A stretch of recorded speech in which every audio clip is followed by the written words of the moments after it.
mbokk yeeg xarit yi ñoo ngi leen di nuyu tey nag spécialement damay nuyu waa Louga waaye bu ma jugee ci waa Louga damay nuyu waa Matam ñu teg ci nag waa Tambacounda tout simplement parce que xam ngeen ne ci wàllu environnement région bu nekk ak li nga xamante ne bi dañ ko fay war a def mbokk yi dañuy am mbégte wax dëgg yàlla saa su ne di ànd ak yéen ci seen émission Tam Tam RTS2 alors na ma koy faral di defee nag saa su ne damay ñaanal ñëpp jàmm ak salaam ñu ne jàmm mbokk yi ci la lépp xaj waaye ju ñu jugee ci jàmm jooju dañuy ñëw ci wér ak wérle parce que nag boo wéree te wérle woo beneen problème tamit ma nga noonu waaye nag saa su ne aussi dama koy faral di fàttali parce que dañu naan dans cette vie là il y a des hauts et des bas loolu de la tubaab si wax waaye nag baa bi mbokk yi ku ci ne présentement RTS2 mi ngi lay ñaanal nga delluwaat ci haut ba te xam ne tout simplement c'est la vie mbokk yi dañuy ñëw ak yéen ci seen émission Tam Tamu tey dañuy am mbégte saa su ne di ànd ak suñu xarit Mariem Mbengue alors Mariem saa su ne dañuy am ay njàngat yu am solo ci lu mu ñuy indil moom ak ay invité parce que tey nag dafay ñëw ak ñun ci la grande muraille verte dinañu ci waxtaan dans quelques instants mbokk yi bu ñu jógee ci loolu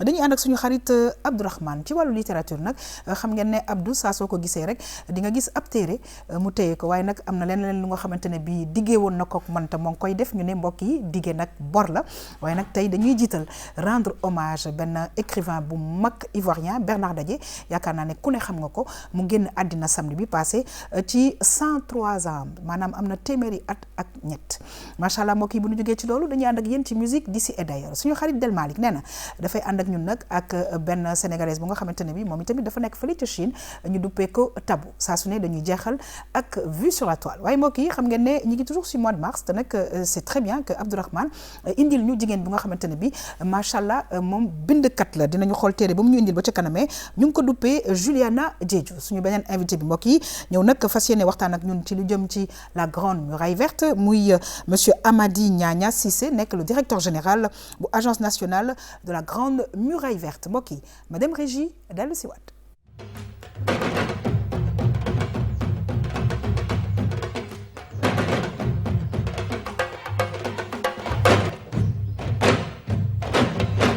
su ne nag dañuy am mbégte wax dëgg yàlla di feggoog suñu xarit Abdourahmane alors dama koy wax yàlla nañu yàlla jàppale pour ñuy roy ci li muy def parce que foo ko gisee macha allah ci kattanu yàlla mi ngi téye ab téere c'est vrai que nag ma baamtuwaat ne que Abdourahmane non seulement na ko maire yi di waxee ab professeur la waaye tamit critique littéraire la kon nag téere mu koy téye dafay am solo waaye dafa ma diggoon ne danaa indi saa su ne benn cravate wala mu indi yére wolof macha allah jaaraama ñi nga xamante ne bi yéen a ngi ñawal Abdourahmane mu ñuy indil nag ay yére wolof yu rafet macha allah waaye nag di la dalal jàmm saa su ne Abdourahmane di kontaan ci sa teewaay wax dëgg yàlla suñu bibliothèque bi nag ñu ci indi ay livres di ci rokkos rek et voilà c'est pour le bonheur de tous les Sénégalais qui nous suivent.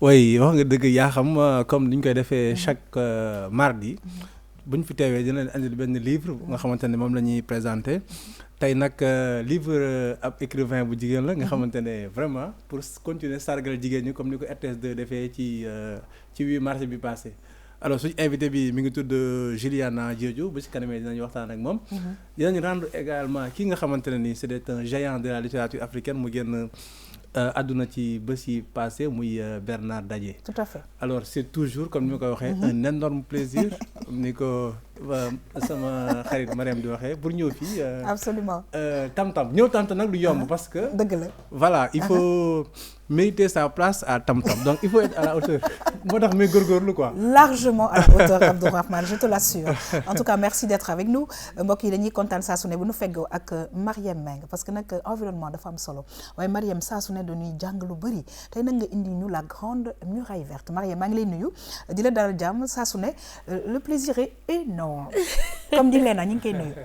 yaa xam ñu ngi lay nuyu bu baax kon est-ce que duñ ko def ba su leen rek le plaisir est énorme ñu ngi lay jaajëfal bu baax di kontaan tamit ci feggoo bi nga xam ne ñu ngi ciy feggoog ñëpp tey nag yaa xam li nga xam ne moom la ñuy indil mooy grande muraille verte te grande muraille verte thématique bi tax ñu jël ko c'est la lutte contre la désertification ndax tey gis nañ ni jamono yi mi ngi metti dëgg la jur yi ñi ngi dee ngelaw yu bëri na jafe-jafe yi bëri na te loolu yëpp Grande Muraille Verte dafa am ab pàcc boo xam ne daf koy jouer ci wàllu woowu looloo tax tey ñu dikkaat seeg yéen fas yéene cee waxtaan ak yéen très bien laata nag may dem ci sunu invité yi may encore une fois sargalaat suñu xarit Sabasy Faye démb la woon anniversaire am alors Sabasy mi ngi ci sunu biir studio guddal fan waay ba say may di baawaandu noonu lañ koy waxee ci biir loolu damay delluwaat rek wax dëgg yàlla di dalal jàmm bu baax a baax ku ñu duppee Juliana Diédhiou teew ci sunu plateau Juliana maa lay nuyu di kontaan yow tamit ci sa teewaay di la souhaiter une bonne fête parce que mois de mars bi apparemment ñun ñoo ko moom. dëgg la bonne fête à vous toutes. merci beaucoup. merci. très bien ma bàyyi la nga nuyu téléspectateurs yi. waaw maa ngi nuyu téléspectateurs yi di souhaiter à toutes les femmes sénégalaises une très bonne fête.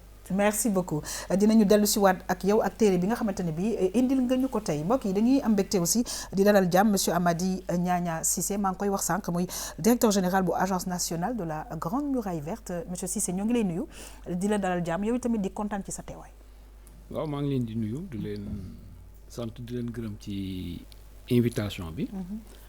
ndax occasion bu ñuy jox pour ñu wax ci Grande Muraille. dañ ci kontaan.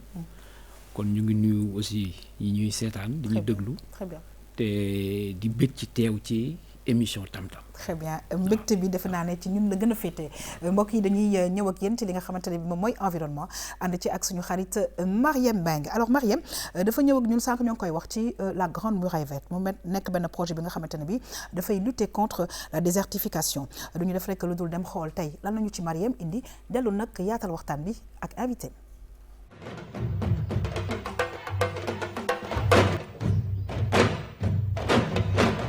Grande Muraille Verte, il faut dire que mu ngi démarré depuis 2008 pour ce qui concerne le Sénégal lu taxoon mu jóg nag moo woon lu ñuy wax Sahara le désert du Sahara il fallait faire en sorte que les processus qui ont conduit à ce phénomène de désertification n'atteignent lu ñuy wax les pays du Sahel maanaam les rivages donc processus boo xam ne su gàncax gi dafa commencé manqué mala yi dootuñ am lu ñu lekk loolu yëpp ñu def en sorte que mu bañ a continuer pour gën a wàcc vers le sud un peu sur le rivage du Sahara. projet bi dafa nekk projet boobu xam ne bi réew yooyu nga xam ne ñoo bokk ci Sahel bi dañu gis ni seen côté bi ñu féetee dafa jaxasoo maanaam jaxasoo ba xam ne bii garab yi dañuy dee économie bi demewul noonu jur gi aussi des fois am na benn période ci at mi bu ñëwee dootuñu amati lu ñu lekk lu ñu amati ndox ñuy dee problème boobu moo am après nag dirigeant africain yi fi newoon Obasanjo Ablaye Wade et tout ça ñu ne waa kon ñun tey ñoo xalaat naka la ñuy créer benn groupe boo xam ne bii par exemple mën naa gëstu ci loolu ci la ñu xoolee nag ñu daal di dajale lu toll ak fukki réew ak benn Sénégal bokk ci jóge donc fii ci Sénégal dem ba Djibouti ëmbaale Mali Burkina Faso et cetera réew yu bare 11 la ñu donc. boo gisee le long de l'Afrique ça fait à peu près 7000 kilomètres 7000 kilomètres yi Sénégal 545 kilomètres la am 817 000 hectares lay nekk 817 000 hectares yoo xam ne dañ ko war a restaurer maanaam dañ ko war a def en sorte que suuf si gën a mën a naat gën a mën a def production boo xoolee nag ñun ñu ngi commencé depuis 2008 lañ démarré première plantation 2008 ba léegi en moyenne dañuy def 5000 hectares par an at bu ne daañu jëmbat 5000 hectares 5000 hectares yooyu boo xoolee plantation njëkkoon def maanaam sump seeg daakaande ji may commencé meññi de sorte que comme population ñu leen di organiser pour seet nan la ñu mën a def ba première plantation ñu defoon ñu commencé exploitation bi.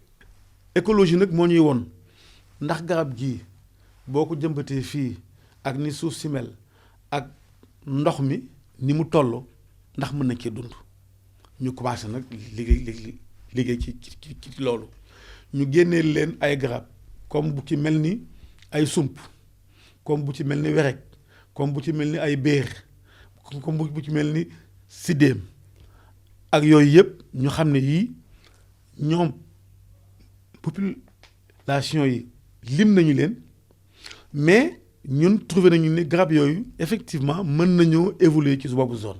jafe-jafe nag mooy lu ñuy wax ndox comme je vous disais comme xam nga foofu dafa xaw a taw bi du bëri ndox mi nekk na loo xam ne c'est une difficulté.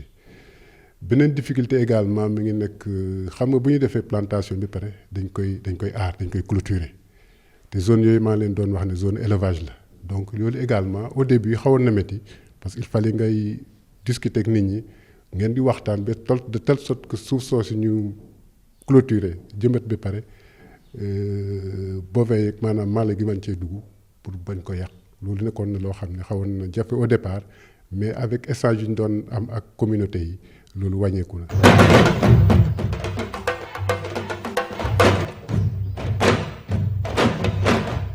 dañu lay remercier bu baax ak équipe ba nga àndal waaye dafa am ay mbir yu nga xam ne xaw naa ko cee jàpp tuuti ñu ne am nañu ay centaines de milliers d'hectares à restaurer waaye dafa am ay garab yu nga xamante ne bi j'espère que dinaa ko prononcer normalement lu mel na sump wax nañ ko je sais pas si c'est werek exactement alors gis naa beneen bi beex c'est ça ak siddéem ñu nga xamante ne bi ay garab yoo xam ne dinañ mën évoluer ci zone yooyu nga xamante ne bi dafa nekk ay zone yu am problème mu ndox te ñu war fa indiwaat ay garab parce que y a énormément de problèmes mais la grande difficulté reste toujours li nga xam ne moom mooy ndox mi.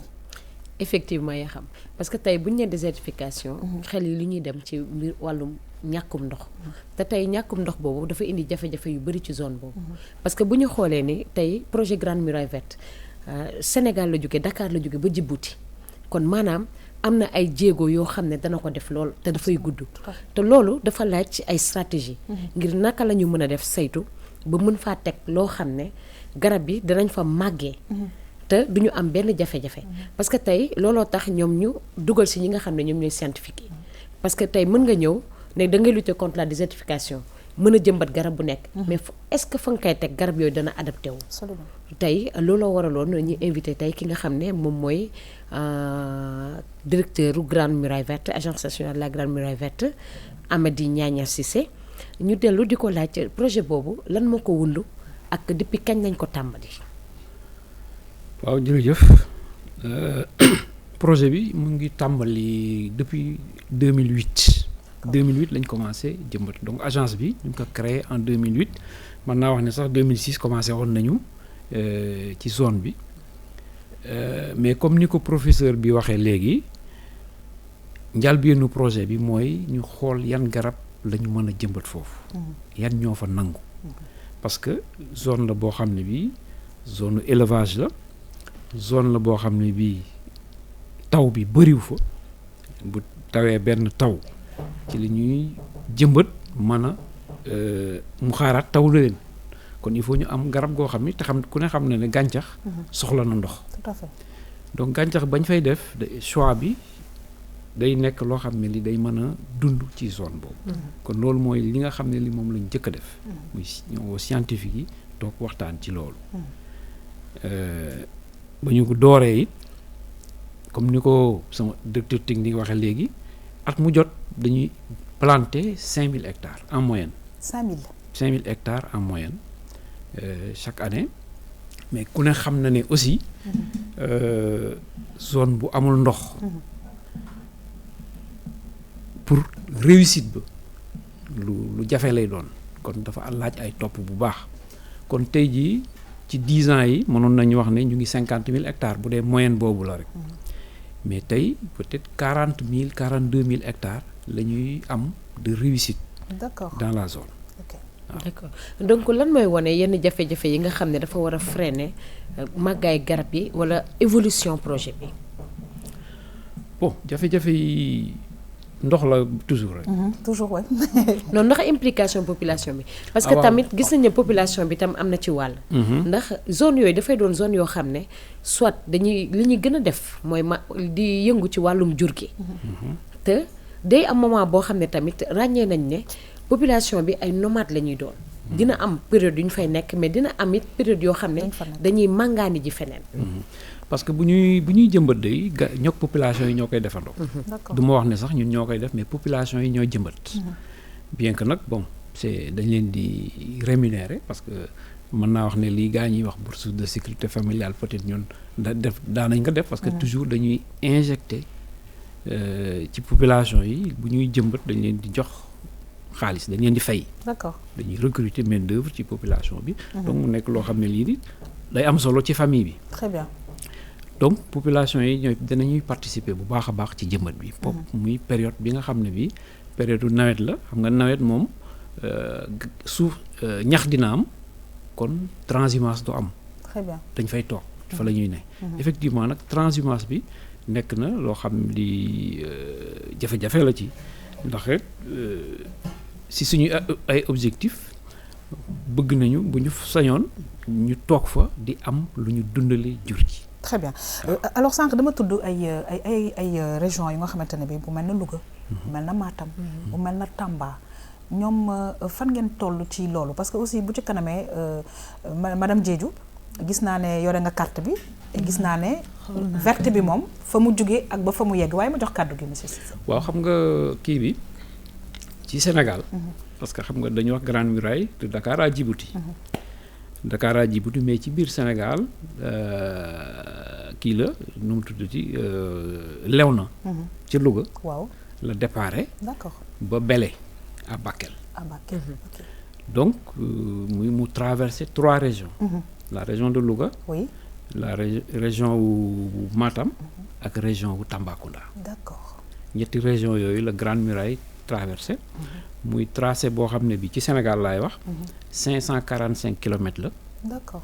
largeur am 15 kilomètres la yaatuwaay bi 15 kilomètres. très bien alors mu am importance parce que maa ngi lay wax sànq Juliana Diédhiou maa ngi lay wax sànq ne gis naa ne carte bi mi ngi sa kanam gis nga naka la muraille verte bi tëddee mu nekk ay mbir yi nga xamante ne bi dafay baax parce que ñun dañ ciy jàng waaye je pense que ñi nga xamante ne bi aussi ñi ngi ñuy seetaan di ci jàng mu nekk lu am importance ci wàllu environnement ci suñu dëkk. yaa xam leneen li nga xam ne moom lañ war a mën a laajaat mooy projet bi depuis bi ñu ko defee ba tey ban njëriñ la ci population bi am. parce que tamit implication population locale bi lu am solo la. mais plantation ñëw planté façon garab yi ñuy nga xam ne ñu ngi koy jëmbat population bi ban njëriñ la leen di mën a indil après. je peux répondre un peu. parce que wax na ni am na sump. wax na ni am na siddéem ak beneen bi xamuma ko. mais je sais que sump bi. on peut l'utiliser dans l'industrie pharmaceutique et dans l'industrie cosmétique maanaam mën nañ ko utiliser pour cosmétique. oui. mën nañ ko utiliser pour lekk aussi def ay confiture de sump. jus de sump.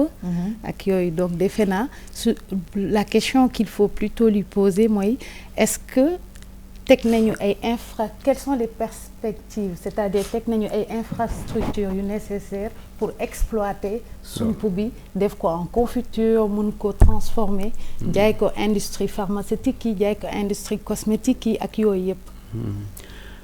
waaw peut-être du ma wax rek ci peut-être loolu perspective lay doon ci pour ñun mais fi mu nekk nii parce que ñun bu ma waxee rek mbiru transhumance parce que ñun fu ñuy jëmbat dañuy clôturer peut-être 200 hectares mbaa ñu clôturer 300 hectares des fois même 1000 hectares parce que depuis quelque temps nag ay 200 hectares parce que dañu bëgg respecter couloir de transhumance yi nga xam ne pas transhumance même le passage du bétail bétail bi am fu ñu jaar parce que boo clôturer lu yaatu ay conflits lay indi kon dañuy clôturer clôture boobu nag dafa am solo ci ñax bi parce que tey am na ay famille yoo xam ne yi dematuñu transhumance ndax sécheresse bu jotee fi nga xam ne ñun dañ ko clôturer ñax mi dafay des comme ñax mi dafay des nag famille yooyu dañuy toog te impact bi muy am boo demee Mbartubaab tey seen école ba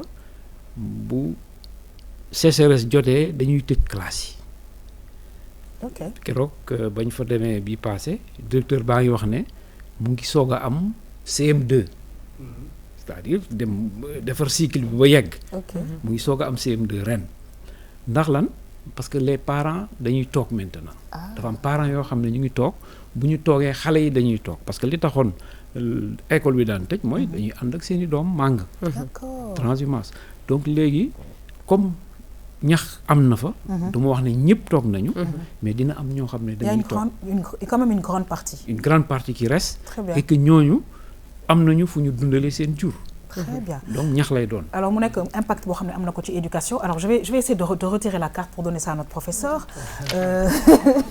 réserve fourragère lay doon. Exactement. C'est important impact yoo xamante ne nii am na solo. Alors sànq je posais la question à Juliana. parce que gis nga muraille verte bi fi mu jógee.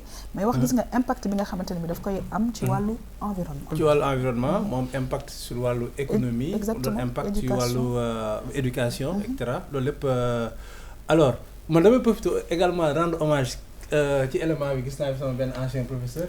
Aliou Moussa doon sama prof écologie à l'université monsieur Guissé un excellent prof moo koy rendre hommage. alors gis nañ ne da ngeen planter près de 5000 hectares en moyenne. par an ok mais loolu dafa laaj ay réserve maanaam foo leen jëlee jiwu yeeg arbre yeeg et cetera est-ce que en amont am ngeen foo leen ni ñu leen di jox plan yooyu. plan yi ñun ñoo koy produire. waaw parce que bon y a tout un processus bu nekk ci loolu. mooy d'abord dinañu préparer terrain bi. mooy li ñuy wax sous-solage. dañu am ay machines des engins. yoo xam ne dañuy ñëw jeqi suuf si. parce que tamit fu ndox bëriwul doo bëgg ndox mi jaar dem. da ngay bëgg ndox mi pénétrer. kon loolu moo tax dañuy jeexi suuf si mooy li ñuy wax sous-solage. buñ ko jeexee nga xam ne bu tawee rek ndox mi day dugg. dina am bàq dina tooy. sinon bu ñu deful loolu ndox mi day ruisseler dem. donc sous-solage yooyu dañ koy def. bu ñu paree day fekk aussi ñu ngi def production de plants. loolu waaw ak population yi. population yi dañuy ñun def base bu ne. dans chaque zone on a des pépinières. yoo xam ne yi population yi ñoo fay nekk. ñooy sol mbuus yi. ñoo koy arrimer. day fekk ñu defar terreau bu ñu def ci mbuus yi. ñoo koy arrimer am na implication population yi. voilà population yi yeneen dëkk yi fu ñu toll parce que Sénégal du Sénégal rek dañ ko seq ak ñeneen yeneen dëkk yi fu ñu toll est-ce que ñu ngi def jéego yi Sénégal def. waaw bon. du ñu ndamu waaye dëgg Sénégal moo jiitu ci biir. Très bien. Sénégal li mu def kenn defagu. Alors je pense que loolu am na importance on va terminer comme pour dire que Marième il y a toute une grande organisation et des études au préalable parce que mi ngi koy wax dinañ xool suuf si dinañ xool naka la ñuy def pour jiwu bu et cetera toute une organisation derrière. yaa xam effectivement c'est toute une organisation parce que tey boo xoolee ni tey garab yi ñuy jëmbat sax avant ñu koy jëmbat dañuy dugg ci population bi. laaj leen ne leen tey su ngeen bëggoon ñu jëmbatal leen yan façon garab ngeen soxla. déjà loolu implication population bi ñoom ñoo joxe weret ji. parce que weret bi tey soo ko jëlee ci ngay génnee gomme arabique. d'accord sump bi parce que sump ñi ngi naan scientifiquement que ni ci biir sump bi xoox bi boo ko tojee. di nga am loo xam ne benn liquide la. huile boobu day tax nit ki du màgget ci deretam. day raxas deretu nit kon loolu am na solo trop. donc leneen loo xam ne mbeex bi. waaw mbeex moom xam naa dañ koy delloo kii directeur bi. Mbeex. Béer. Ah, ça s'appelle béer. Béer en fait c'est kii la bon béer c'est benn plante la. aussi boo xam ne bii sax pour ay fruits lay joxe. ay fruits yoo xam ne yi c'est peut-être que sax nom bi li mu wax béer c'est comme bière. parce que boo ci consommer lu bëri. affaire bi dafay yéeg ça monte. te yaa xam ay fruits la aussi c'est des fruits. maanaam ci biir gàncax gi tam dañ ciy faju. parce que bu ñu xoolee village yi nga xam ne fa la Grande Muraille Verte lépp li ñu ciy def mooy faj bi mu ci ëpp solo jigéen ñi aussi ñu ngi ciy def jardin polyvalent. D'accord. parce que jardin polyvalent yi jigéen ñi ñoo koy gérer. dañuy di gindi di dem jaay ci marché yi parce que foofu gis nañu dëkk yu ñu nekk am fa marché tam lu jafe la wala da leen di sori lool bu duñ fa mën dem. Très bien alors monsieur Sy lan ngay terminer. Bon lu ma waroon a commencer mooy wax ne Grande Muraille du mur parce que koo xam ne kii da nga jóg dem seeti Grande Muraille bëgg fa fekk mur ay arbre bu boobaa da ngay tu vas être déçu. Tout à fait. Parce que c'est pas un mur mais damay wax toujours ne rempart la contre la pauvreté rempart la contre la désertification. Très bien. waaw day baare désertification day baare ndóol. waaw mu nekk nag mur bu am solo. boo xamante ne bi xëy na du ñu dem rek pour gis ko nii gis mur bi nii waaye nag nekk na mur boo xamante ne ni nga ko waxee dina dindi li nga xam ne moom mooy ndóol. waaye tamit di xeex contre la désertification parce que loolu tamit dafay indi ndóol tout simplement. En tout cas ñi ngi lay gërëm di la sant bu baax a baax Marième ça a été un plaisir. di gërëm di sant bu baax a baax monsieur Amady Niania Cissé nekk directeur général bu agence l'agence nationale de la grande muraille verte mbokk yi na xuus nag ci émission bi bu ko defee ñu daal di yegsi ci wàllu littérature ak suñu xarit Abdourahmane. Alors c'est vrai il était normal ñu rendre hommage au grand Bernard Dadié sànq maa ngi koy wax génn àddina samedi bi passé ci téeméeri atam ak ñett nekk benn vraiment ku nga xamante ne bi bindkat bu mag nekk ivoirien donc dañuy dem xool tey mbokk yi nan nañu ci indil dellu nag waxtaanee ko ak Abdourahmane.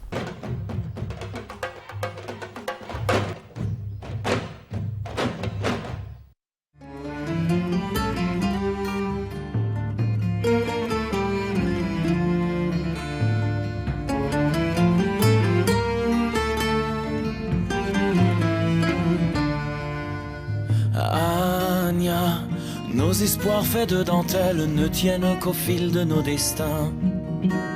Anya, garde.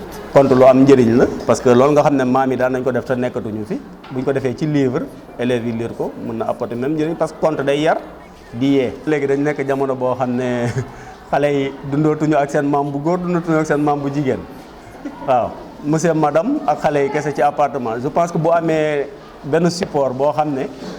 mën na woyal li nga xam ne mag ñi daan nañ ko def mooy bu xale bi mënee am au moins ci téere ñu bindal ko ci lépp yi nga xam ne moom la mag ñi daan def waaw defe naa civilisation boo dem ci àdduna bi muy Europe muy Orient fii comme fii Afrique ñëpp am nañ ay lépp voilà donc dama ciy profité sax d'ailleurs pour saluer la mémoire de Bernard Dadié bi nga xam ne jóge na fi lépp bu siiw Sénégal ñu koy wax kumba am ndey kumba amul ndey boo demee ci beneen réew ñu tuddee ko neneen mën nañ ne silhouette bi moom la jël habillé ko suivant la culture ivoirienne ñu tuddee ko le pagne noir mu nekk figure boo xam ne def na lu bëri ci littérature surtout la littérature orale. ngay découvrir lenn loo xam ne foogoon nga ne sa réew rek la am fii la yem mais da ngay lire loo xam ne benn russe moo ko bind man sentir naa même effet bi may lire le joueur Fyodor Dostoïevski russe moo ko bind mais booy lire parfois ngis yenn passage ak yooyu da ngay ne kon tubaab surtout ku dëkk Russie mën na am façon xalaat bi wala mën na xalaate nii mën na jëfe nii loo xam ne da ngay foog ne yow sa entourage immédiat fii ci Sénégal fi nga dëkk rek la am voilà donc conte bi même bu ñu neen le pagne noir que nga xam ne sër la fii ñu ne kumba am ndey kumba amul ndey ñu jox ko kook donc objet bi mooy changé mais finalité bi leçon bi nga xam ne moom la lépp bi bëgg a jàngale mooy ki nga xam ne am na xale bu mu yor te juru ko mu ñàkk a yemale xale boobu ak ki mu jur li mu mën a jur ëllëg voilà yee ñi nga xam ne ëllëg mën nañu yor koo xam ne juruñu ko pour ñu mën a am comportement bu baax.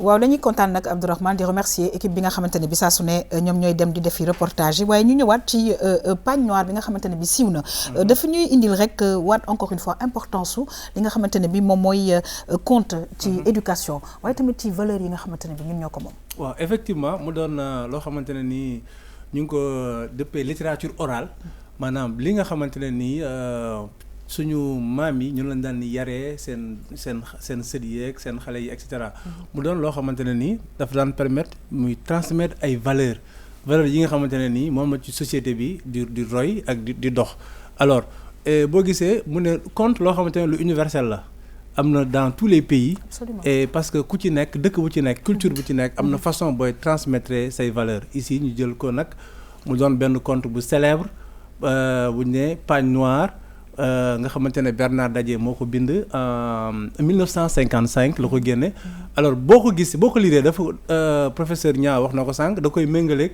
li nga xamante ne moom lañ xam fii au Sénégal muy kumba mu am ndey ak kumba amul ndey nga xamante ne RTS ci ay adaptation théâtrale daf na ko jot na ko adapté alors Bernard Dadié dafa am benn histoire il a 103 ans bi muy génn àdduna alors ñi ngi waajal benn livre boo xamante ne d'ailleurs dañ koy rendre hommage ba nga xamante ne lu mat 100 écrivains africains ñoo ciy bind ku ci nekk am na loo xamante ne nii daal moom la Bernard Dadié jox parce que livre am jàng nañ ko ci école yi muy le pagne noir et cetera alors moom nag boo xoolee daanaka Sénégal la commencé am engagement littéraire bi ak politique bi parce que dafa fekkee les massacres de Thiaroye nga xamante ne fii moom moo amoon fii soldats yi demoon guerre et cetera loolu nag daf ko xaw a daf ko indigné ci la révolté wu presque dugg en politique nekkoon compagnon Houphouët-Boigny jot nañoo am quelques difficultés alors lan mooy le secret de sa longévité 103 ans am na benn écrivain bu célèbre bu ñu naan Serge Billier nga xamante ne mbokkam la xam na ko nee na le secret de Bernard Dadié il a vécu si longtemps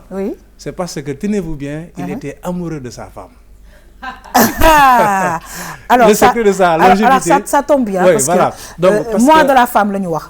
Alors les hommes vous avez bien entendu. Pour avoir ce genre de vie paisible et vivre jusqu'à 103 ans.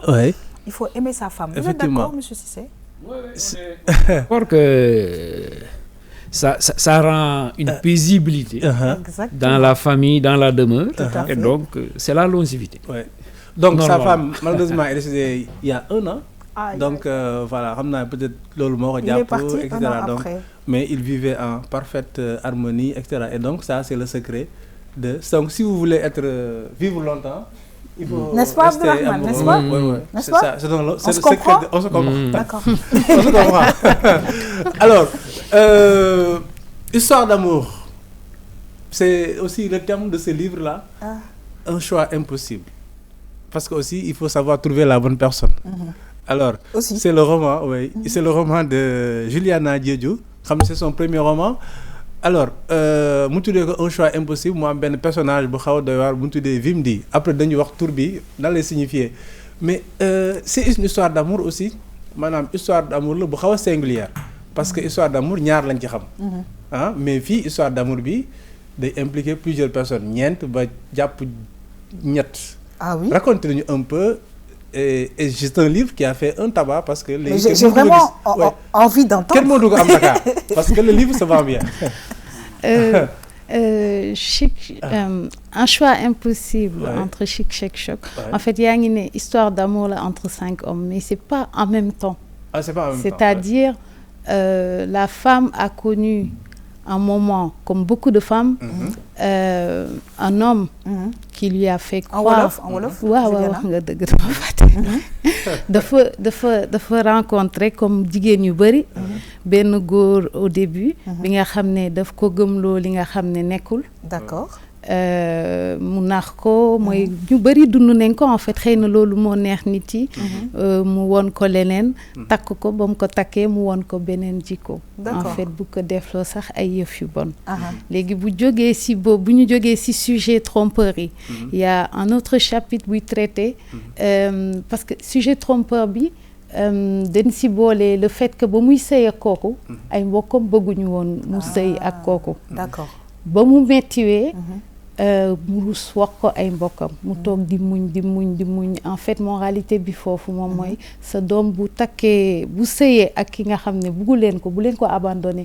parce que mën na par orgueil wala ragal ngeen ne woon ko waxoon nen la mu bañ a dellu si parents yi pour expliquer leen problème yi muy dund téere day yeete c'est important oui. Donc ba mu dem ba waay si bu ko defloo ay yëf yi nga xam ne c'est pas faisable c'est pas recommandable léegi ba mu jógee si cas boobu ñu dem si cas bi nga xam ne après loolu comme gis na ni mbokkam yi dañ ko tere woon mu bañ dem sëyal ko ba am si tragédie boobu mu bëgg lu neex famille mu ñëwaat sëy ak ki nga xam ne moo kooku la famille am bëggoon d'accord kooku parce que kooku tamit amoon expérience bu doy waaru famille am tamit ñaari famille yi xamante ñu bëggoon ñu sëy mais le problème mooy que kooku sëy nañu mais kooku ki mu nopp c'était pas une fille recommandable loolu muy wone ne aussi des fois nga sëy ak nit parce que l'approbation familiale est là, parce que l'apparence, parce que on vit, en fait, c'est pour dama bëgg expliquer fii ndax des fois dañuy takk nit est-ce que dañ koy takk pour réaliser le rêve de notre entourage, de nos parents ou pour vivre par procuration par rapport à nos amis xam nga li ma bëgg maanaam yaa ngi wax ne par exemple mbëggeel dafay nekk amour est souvent prisonnier des convenances sociales. Voilà. Maanaam da ngay takk nit wala nga nekk ak nit parce que voilà société bi nii la ko gisee. waaw ñëpp lay wax kii ku baax la donc alors que yow sa vrai choix. xëy na kooku baaxul ñame woo ko wone ñame woo ko assumer c'est un vrai choix. Alors damay dellu si waat dans quelques instants monsieur Cissé nga gis ne que écrivains yi comme chanteurs yi je veux dire dañuy yeete dañuy wax ay faits de société yu nga xamante ne bii am na ñoo xam ne dinañ ko lire et les personnes s'y retrouvent en fait. non parce que li mu wax nii li ñu wax ci roman bi parce que xam roman ou c'est un roman voilà li ñu ci wax bon li ñu ci jot a dégg parce que liiraguñu ko dëgg la moo di ne affaire société la loo xam ne ay xew-xew la yu mën a am fu ne mais aussi damay wax ne bon du ñu wax ne aussi société bi dañu koy tege nale peut-être dañuy comme ni nga ko waxee l'amour est dafa nekk prisonnier des convenances mais bu ñu ko tegee nële aussi bu boobaa dina am lu mu yàq parce que boo xoolee ki mu jëkk sëyal famille bi dañ ne woon bul sëy ak moom tere mu yàqu dafa yàqu donc tere mu të lay doon alors que fële aussi mu dem def li nga xam ne lii moom la famille bi bëggoon mais dafa mu yàqu kon il faut mu am benn dosage il faut mu am équilibre dans tout ça mais bu dee góor ñi avant madame Diop bu dee góor ñi dinañ am solution maanaam mën nga takk kenn doxul nga takkaat ci keneen wala nga takkaat dem ba ñeent peut-être loolu solution la mais bu dee c'est ça Mariam tu vas pas le laisser continuer mais bu dee jigéen ça devient problématique non mais Abdou xam nga loo war a xam yaa xam li ñu war a xam mooy say chance la te ku nekk ak sa natt ndax tey nit ki buy tànnal boppam day jël li gën mu tànnal ko boppam yaakaar ne moo gën te yàlla moom mooy xool lu ko neex mu def ko te doomu aadama yi dafa war di nangu dogal yàlla maanaam lim ne ko dii la faw dafay jaar bu fa jaarul leneen fekk ko absolument leneen li ñu bëgg a interpeller mooy soxna si tamit dafa am loo xam ne dafa nekk suñu société bu njëkk noonu la maam yi daan dundee yaa xam da ngay gis koo xam ne doy na la nga gis ne kii ndayam sëykat la bàyyam nit ku baax la am na jaar-jaar bu baax nga jël ci dugal sa doom yaakaar rek la ba tey waaye tey démb daan na dox mais la tax mu daan dox loolu mag yi dañ ko doon jëmbat di ko suuxat di ko soxal mais tey imagine nga jël benn xale ne ko man de gis naa doomu diw mën na am jikko yu baax te doom ja du ko am dëgg la loolu lu jar sedd buy dana jur xetax mais dañuy ñëw Abdourahmane ci justement livre bi est-ce que c'est facile à lire l'écriture bi le style oui c'est un livre plaisant maa ngi naan ne léegi amatul ça veut dire que ne Juliana le livre s'est bien vendu donc c'est assez rare aussi ñu koy souligner mais boo ko lire di nga sentir ne sànq maa ngi da waxtaan ak moom ne ko c'est pas son premier roman maanaam daan na bindkat la tàmm na bind te facilité boobu ak exigence bi mu am et on le sent dans l'écriture ci expérience donc am na expérience bind alors Juliana Vimdi le nom du personnage rapidement pourquoi Vimdi parce que soo koy lire aussi daf lay interpeller waaw Vimdi en fait moom mu ngi tudd Carla Brecht mais dafa rafetoon a rafet ba nga xam ne pourquoi ce nom là Carla Brecht parce que Vimdi a des origines guinéennes éthiopiennes allemandes asiatique. D'accord. Donc c'est une fille qu'on a vraiment c'est mélangée. Le monde, quoi. Voilà, une femme internationale. Elle n'est pas sénégalaise, elle n'est pas que guinéenne, elle n'est pas qu'éthiopienne. Donc elle est une femme internationale, quoi. Parce qu'elle va vivre ce que peut-être sur chaque chapitre dina am sax benn chapitre bi nga xam ne au moins am na benn jigéen bi nga xam ne dund na ko wala gis na ko dund lu mel noonu. Très bien. waaw léegi moom tur bi en fait comme dafa rafetoon xaritam tuddee ko weapon of mass destruction mooy bombe de destruction massive. D'accord. léegi diminutif weapon of mass destruction moom mooy Vimdi. Très bien. Alors d'accord, ça veut dire qu'une femme peut être une bombe de destruction, une arme de destruction massive, c'est ça? Arme de voilà. En tout cas, dañuy dañuy kontaan Abdourahmane. Alors juste dire que j'ai aussi envie de lire. Par contre, comme livre bi amatul, que faire? On ne sait pas. am na là on verra. Ils sont en train. Ah ben oui, parce que sinon moi je vais être obligée de confisquer ce livre-là. Oui, éditeur bi mooy Harmattan, alors que moi quand j'ai demandé dañ ma ne amatul quoi. waaw donc mais ça je veut dire que pense- ne dina am benn yenn exemple. Très bien. Voilà, ils sont en train Alors de- man li may ñaan rek mooy ñu dem vraiment xool ko jënd ko parce que je pense que vous nous avez donné envie de lire ce livre et qu'on va lire d'ailleurs. En tout cas Abdourahmane ñu ngi lay gërëm di la sant bu baax a baax ci mois de la femme bi je pense qu'il est important aussi que ñuy tourner aussi vers les femmes yi bind parce que ñoom itam ñu ngi bind te li ñuy bind dafay am njëriñ pour société yi parce que je le dis aussi les femmes avec leur sensibilité je pense elles arrivent à atteindre vraiment un grand nombre des populations. En tout cas ñu ngi lay gërëm di la sant c'est toujours un plaisir de te recevoir di kontaan ci dalal bi ñu dalaloon madame Juliana Diédhiou bind livre bi à choix impossible mbokk yi na xuus nag yegg ci sunu xarit Del Malick ci musique d'ici et d'ailleurs moom dafa ne dafa ñu présenter tey ki nga xam ne moom mooy Tabou di évoluer fële ca Chine mbokk yi ñu dem dellu si waat.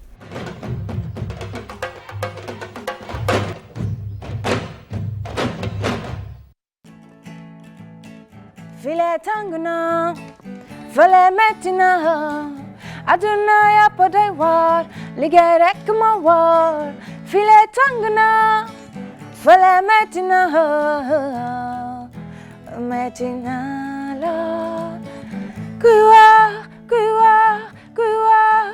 wax xam baca salaamaaleykum maa ngi leen di nuyu ku ci nekk sa tur ak sa sant man la Tabou artiste chanteuse qui évolue en Chine maa ngi fii ci seen émission Tam Tam musique d'ici et d'ailleurs di leen ziar bu baax a baax.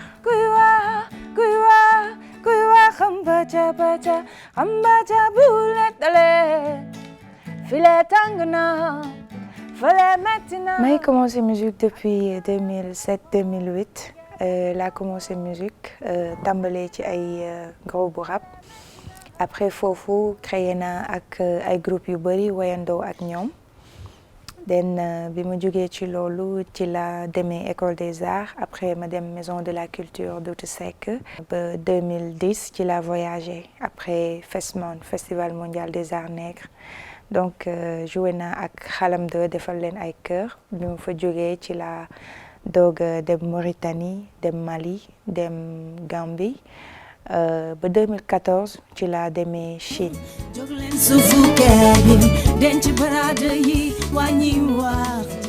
waaw sama influence ci musique mën naa ne dama yàgg bind donc bind laa tàmbalee dama mës a bëgg di bind gis aussi ay artistes yu bëri yu daan way comme ku mel ni Myriam Makeba ay Angélique Kidjo ci yeneen dëkk yi ak Césaria Evora nekkoon ay artistes yu ma neex.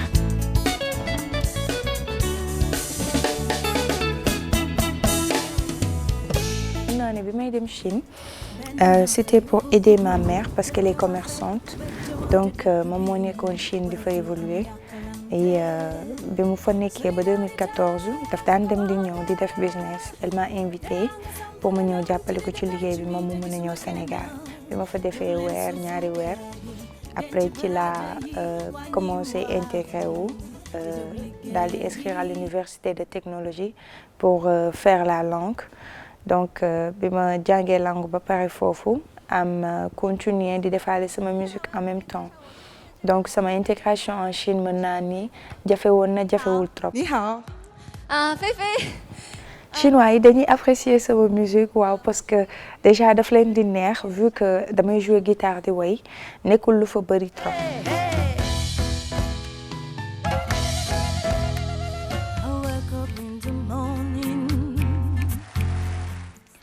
Actuellement dañu ñëw Sénégal pour def benn single bu tudd Xam Baca donc def nañ ko ba pare single bi génn na le 23 janvier bi passé. maa ngi ko def bi ma nekkee Chine.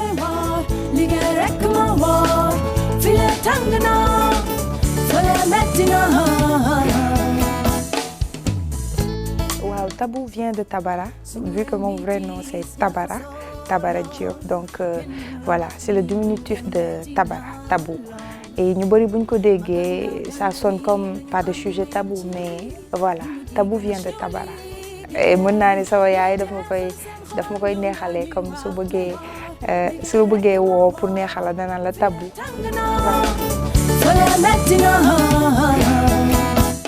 maa ngi leen di remercier bu baax ci invitation bi vraiment et di remercier sama staff Team Tabou di leen jaajëfal bu baax di remercier sama yaay mu ngi jàpp ci liggéey bi bàyyiwul benn yoon ak képp koo xamante ni rek jaar naa ci say loxo maa ngi leen di remercier bu baax. waajur mooy galaaju doom yéen waajur amu leen morom nga mer loo leen mooy say gàllankoor yow mi doom moytul ma loolu.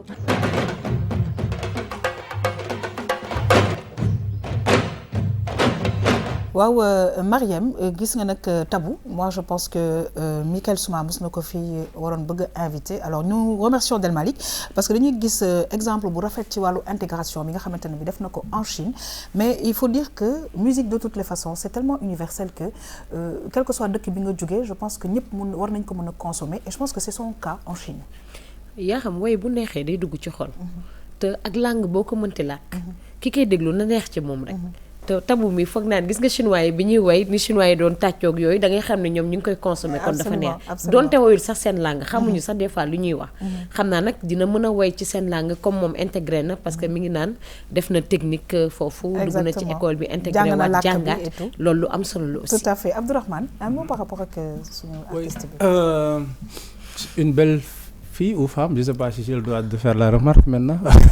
si, tu peux.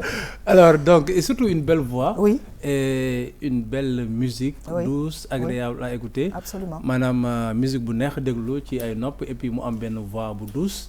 Et donc, Sénégal aussi dañoo soxla aussi parce que monde bi foofu la jëm.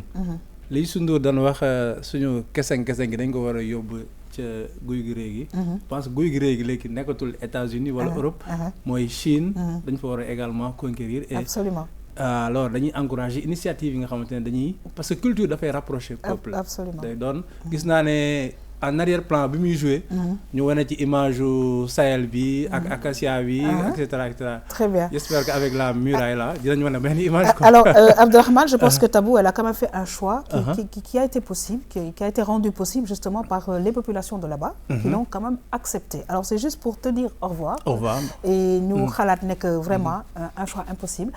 Il est important que ñu dem xool ko. Oui. Parce que voilà mi ngi raconter des histoires yoo xamante ne bi ça peut nous toucher en fait. Oui. Histoire boo xamante ne vraiment suñu réalité la. loolu moo tax peut-être livre bi am succès.